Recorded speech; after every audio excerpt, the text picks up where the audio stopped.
بسم اللہ الرحمن الرحیم الحمد للہ رب العالمین وبہ نستعین وصلی اللہ وسلم علی نبینا محمد وعلی آلہ واصحابہ اجمعین ومن تبعہم بإحسان الی یوم الدین اما بعد۔ محترم حاضرین و خواتین اسلام،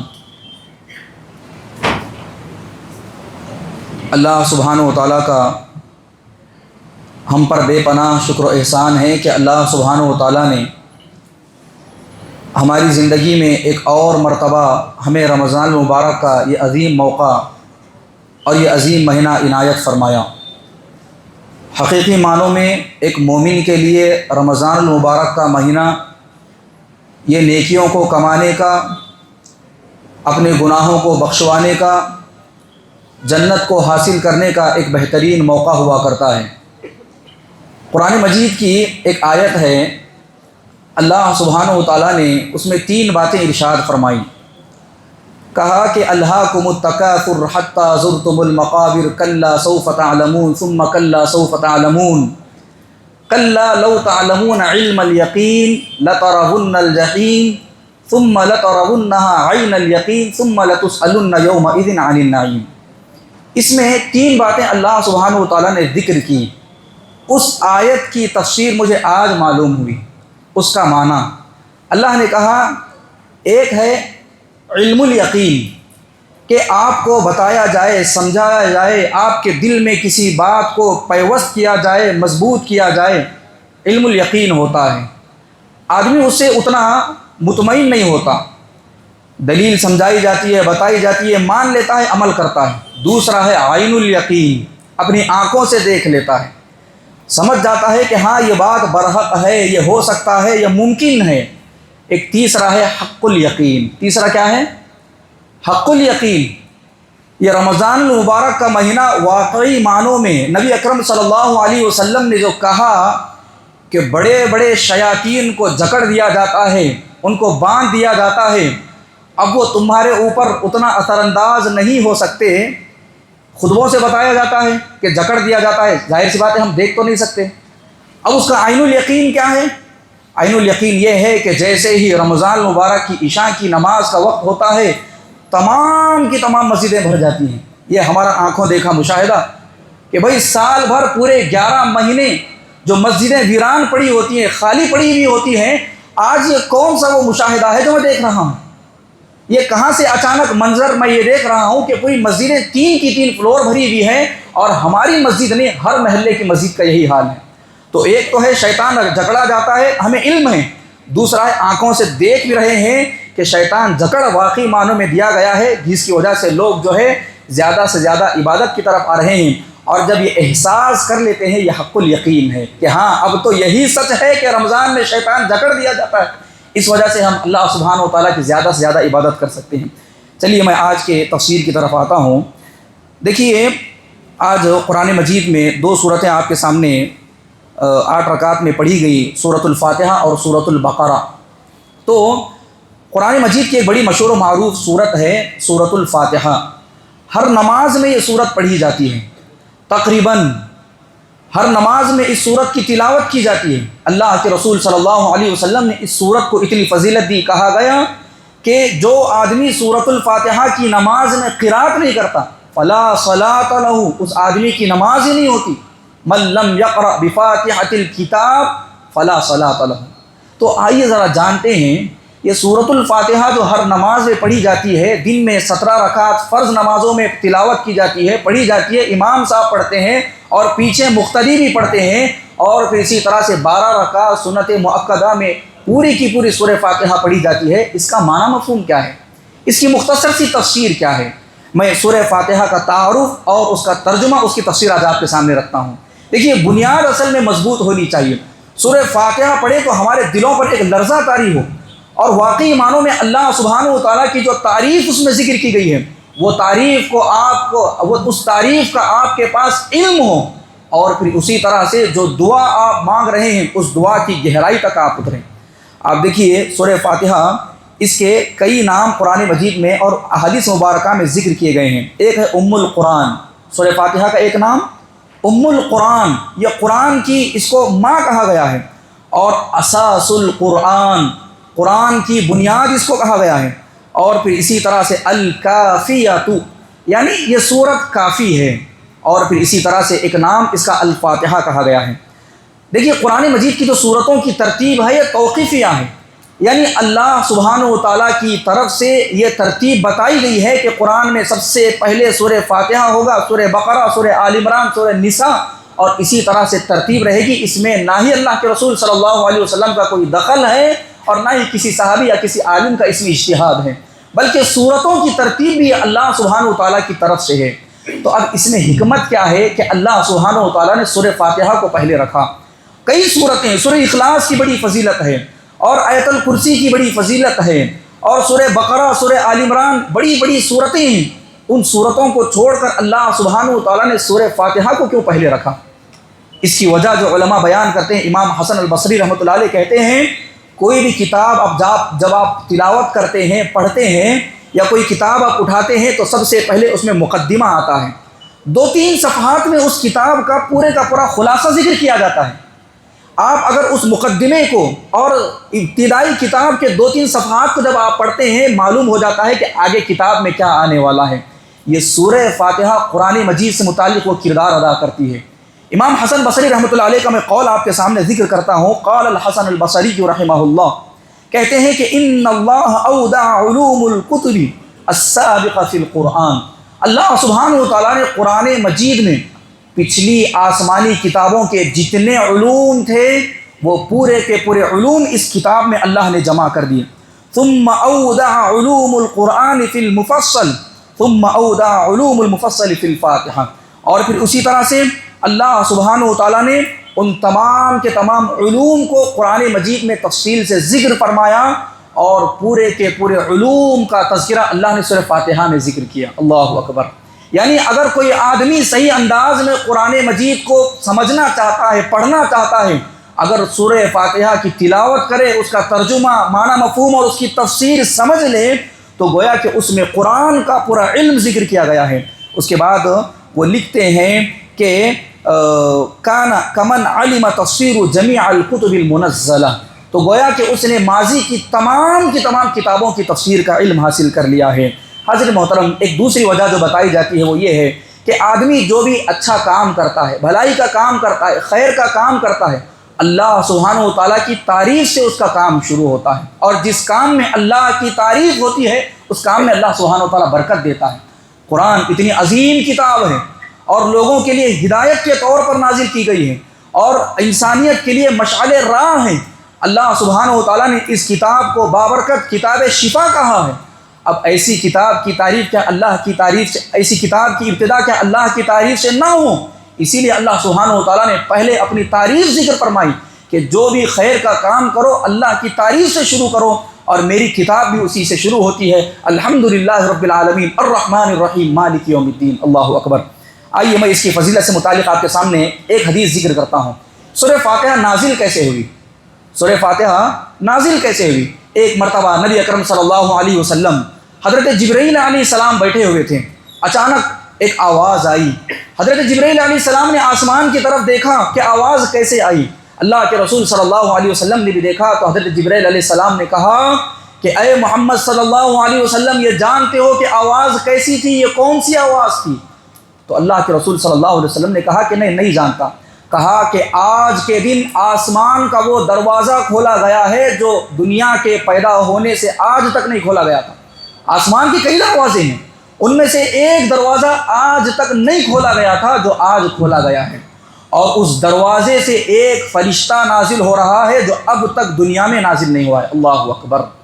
اس دروازے سے ایک فرشتہ ایسا نازل ہو رہا ہے جو اب تک دنیا میں نازل ہی نہیں ہوا تھا۔ اب وہ فرشتہ حضرت جبرائیل علیہ السلام کے پاس آتا ہے اور وہ کچھ چیزیں دیتا ہے، حضرت جبرائیل علیہ السلام اس کو اخذ کرتے ہیں۔ پھر اس کے بعد حضرت جبرائیل علیہ السلام کہتے ہیں کہ آج آپ کو 2 نور عطا کیے جا رہے ہیں۔ اللہ کے رسول صلی اللہ علیہ وسلم کو کہا گیا کہ آج کی رات آپ کو 2 نور عطا کیے جا رہے ہیں، ایک نور سورۃ الفاتحہ اور دوسرا جو ہے آیت الکرسی یعنی سورہ بقرہ کی جو آخری آیت ہے آمن الرسول بما انزل الیہ، وہ 2 نور اللہ کے رسول صلی اللہ علیہ وسلم کو عطا کیے گئے۔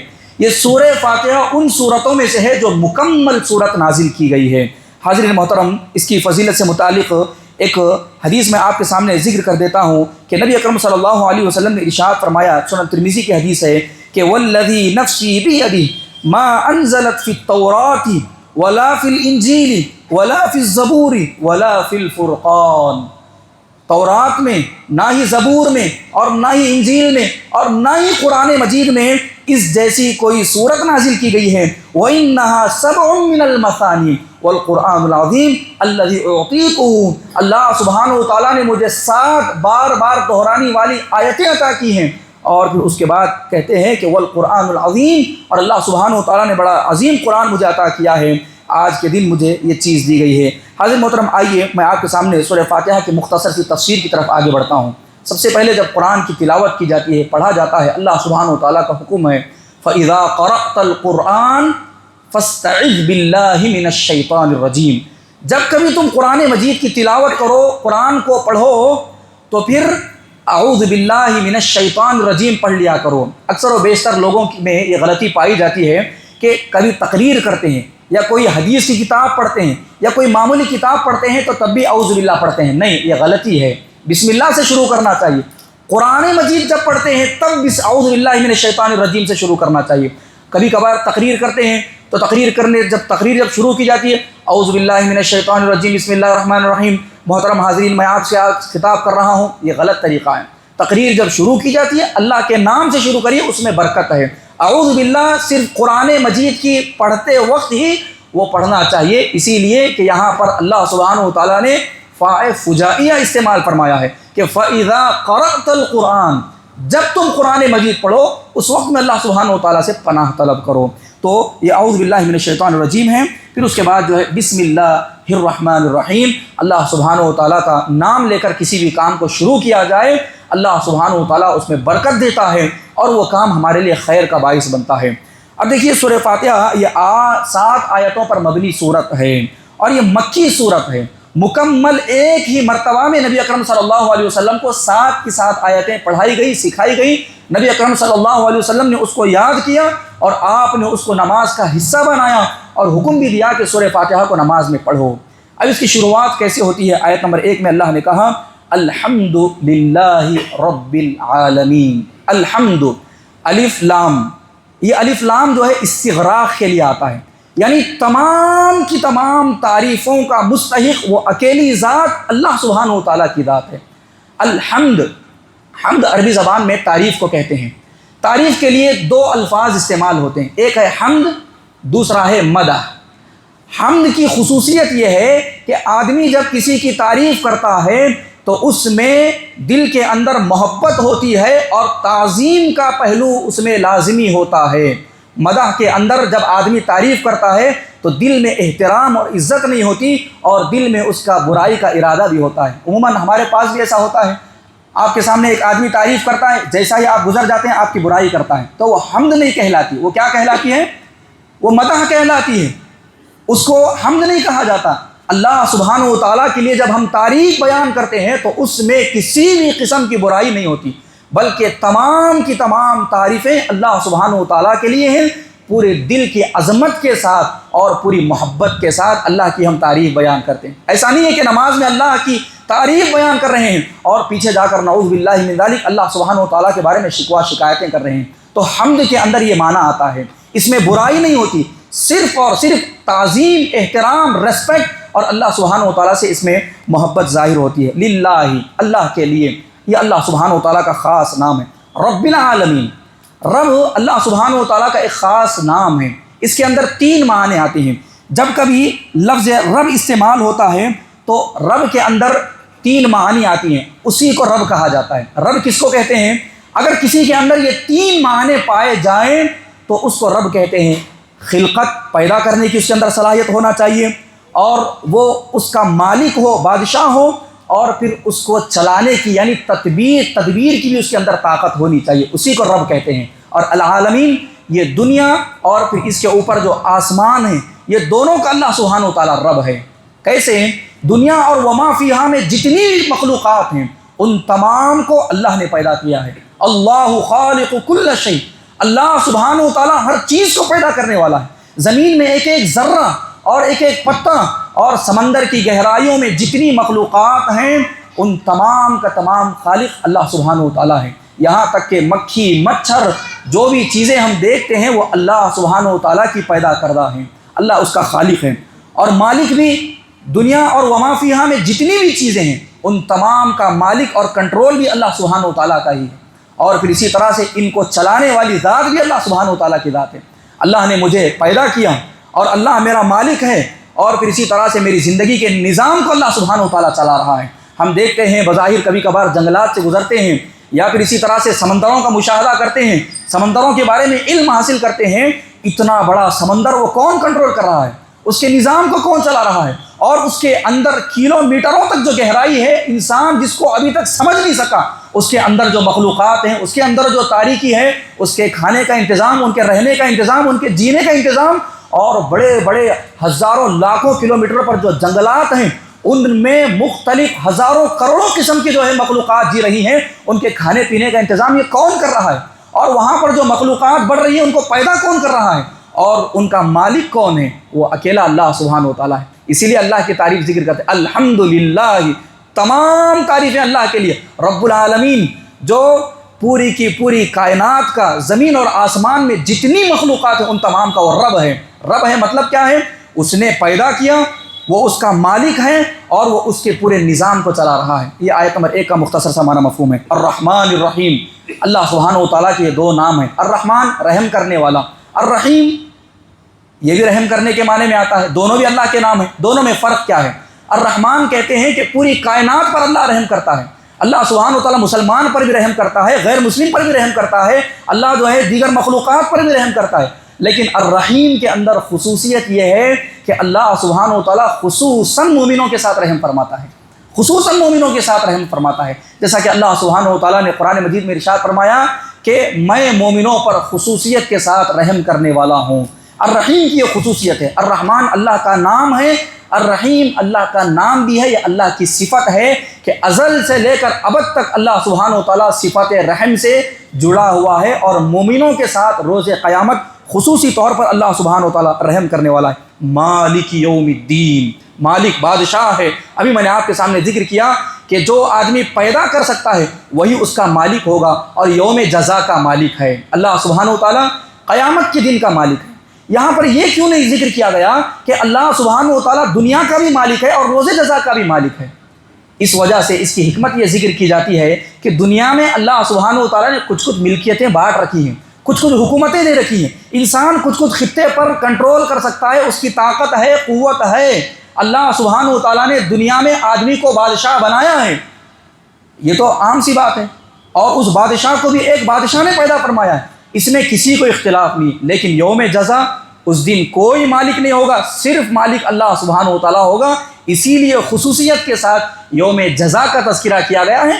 دنیا میں بادشاہت کا کوئی تصور نہیں ہے، آدمی جو یہاں پر بادشاہ ہے وہ حقیر ہے، وہ کمزور ہے، وہ لاغر ہے، لیکن یوم جزا کسی کی بادشاہت نہیں۔ الملک یومئذ الحق للرحمن، آج کے دن بادشاہت صرف رحمان کے لیے۔ اللہ سبحانہ و تعالیٰ زمین و آسمان کو اپنے ہاتھوں میں لپیٹ کر کہے گا، کہاں ہیں وہ دنیا کے بادشاہ جو اپنے آپ کو بادشاہ کرتے تھے؟ آج کے دن بادشاہت صرف میری ہے۔ قیامت کے دن کی خصوصیت کے ساتھ بادشاہت کا اللہ سبحانہ و تعالیٰ نے تذکرہ فرمایا ہے۔ اس کے بعد ایاک نعبد و ایاک نستعین، آیت نمبر 4 میں اللہ نے کہا کہ یہ دعا سکھلائی، کہا کہ اے اللہ سبحانہ و تعالیٰ ہم تیری ہی عبادت کرتے ہیں اور تجھ سے ہی مدد طلب کرتے ہیں۔ آپ دیکھیے ابھی آپ کے سامنے قرآن مجید کی ایک آیت پڑھی گئی، اللہ سبحانہ و تعالیٰ نے سب سے پہلا خطاب قرآن مجید میں جو ذکر فرمایا ہے، یا ایھا الناس اعبدوا ربکم، ہم تیری ہی عبادت کرتے ہیں۔ کیوں تیری عبادت کرتے ہیں؟ اللہ نے اس کا تذکرہ فرمایا، کہا اعبدوا ربکم، تم اپنے رب کی عبادت کرو، الذی خلقکم، ہم تیری عبادت اس وجہ سے کرتے ہیں، تیرے سامنے جھکتے اس وجہ سے ہیں، اور تجھ سے مدد اس وجہ سے مانگتے ہیں کیونکہ تو نے ہم نے پیدا فرمایا، الذی خلقکم والذین من قبلکم، اور تم سے پہلے لوگوں کو بھی اللہ نے پیدا کیا ہے، لعلکم تتقون، تاکہ تم ڈر سکو۔ اللہ کی عبادت کیوں کریں؟ الذی جعل لکم الارض فراشا وہی ہے جس نے تمہارے لیے زمین کو فرش بنایا، والسماء بناها، اور آسمان کو تمہارے لیے چھت بنایا، وانزل من السماء ماء فاخرج به من الثمرات رزقا لكم فلا تجعلوا لله اندادا وانتم تعلمون، اور اس نے تمہارے لیے آسمان سے بارش کو نازل فرمایا اور اس سے اناج اگایا۔ یہ جو ہم کھا رہے ہیں اللہ سبحانہ و تعالیٰ کا رزق ہے، جس کا کھاتے ہیں عبادت اسی کی، جس کا کھاتے ہیں گن اسی کا گانا ہے۔ اس کے بعد کہا فلا تجعلوا للہ اندادا، اللہ سبحانہ و تعالیٰ کے ساتھ کسی کو شریک نہ کرو، وانتم تعلمون، اور اس بات کو تم جانتے ہو، ایاک نعبد، اور مدد بھی تجھ سے ہی طلب کرتے ہیں۔ ہے کوئی بندہ جو کسی کی مدد کر سکتا ہے کسی کی طاقت اور استطاعت جو کسی کی ضروریات کو پورا کر سکتا ہے؟ وہ اللہ سبحانہ و تعالیٰ ہے جس نے لوگوں کو اختیارات دیے، طاقت دی، قوت دی۔ جب بندے اپنی مدد کرنے میں، تعاون کرنے میں کمزور ہیں، حقیر ہیں، اور وہ تمہاری مدد کر کے تم پر احسان جتلا سکتے ہیں، تو ایسی ذات کے ساتھ کیوں مدد مانگی جائے جو کسی چیز کے مالک نہیں ہے؟ مالک جو ہوگا اس سے مدد مانگی جائے گی۔ اے اللہ سبحانہ و تعالیٰ، دنیا کا مالک تو ہے، آسمان کا مالک تو ہے، یہ پوری کائنات کا مالک تو ہے، رزق تو دینے والا ہے، ضروریات تو پوری کرنے والا ہے۔ ایاک نعبد، عبادت تیری کریں گے کیونکہ تو عبادت کا مستحق ہے، اور تو ہی مالک ہے، تو ہی چیزوں کو عطا کرنے والا ہے، مدد بھی تجھ سے ہی مانگیں گے۔ کوئی ہے ہی نہیں جو مدد کی جس سے مانگی جائے، کسی کی طاقت اور قوت نہیں ہے کہ تیرے سامنے وہ کھڑے ہو کر لوگوں کی ضروریات کو پورا کر سکیں۔ اہدنا الصراط المستقیم، یہ حصہ اللہ سبحانہ و تعالیٰ کے لیے بندہ پورا کرتا ہے۔ اب اپنے لیے بھی دعا کرتا ہے کہ اہدنا الصراط المستقیم، اے اللہ سبحانہ و تعالیٰ مجھے سیدھا راستہ دکھا۔ وہ کون سا راستہ ہے؟ صراط المستقیم، اللہ سبحانہ و تعالیٰ نے جو راستہ متعین فرمایا ہے، جو سیدھا راستہ ہے، صراط الذین انعمت علیہم، وہ راستہ جن پر ماضی کے لوگ چل کر ان کو انعامات ملے ہیں، ان کو جنت ملی ہے، انبیاء، صدیقین، شہداء، اولیاء، جس راستے پر چل کر تجھ کو راضی کیے ہیں، اس راستے پر ہمیں باقی رکھ، اور وہ راستہ ہمیں دکھا، صراط الذین انعمت علیہم، اس راستے پر جن پر تو نے پرانے لوگوں پر انعام فرمایا ہے، غیری، ان لوگوں کا نہیں، المغضوب علیہم، جن پر تیرا غیظ و غضب نازل ہوا ہے۔ یہود مراد ہیں، یہود انبیاء کو قتل کرتے، حلال کو حرام اور حرام کو حلال کرتے، اور حد سے زیادہ ان پر سرکشی ہوتی۔ اللہ سبحانہ و تعالیٰ نے یہودیوں پر اپنا غضب نازل فرمایا، مردود ہیں، ملعون ہیں یہ لوگ، والضالین، اور ان لوگوں کا بھی نہیں جو گمراہی کا راستہ اختیار کر لیے۔ حضرت عیسیٰ علیہ السلام کو انہوں نے الہ بنا لیا۔ اس کے بعد آمین ہے، یعنی سورہ فاتحہ جب پڑھی جاتی ہے تو پھر آمین کہا جاتا ہے۔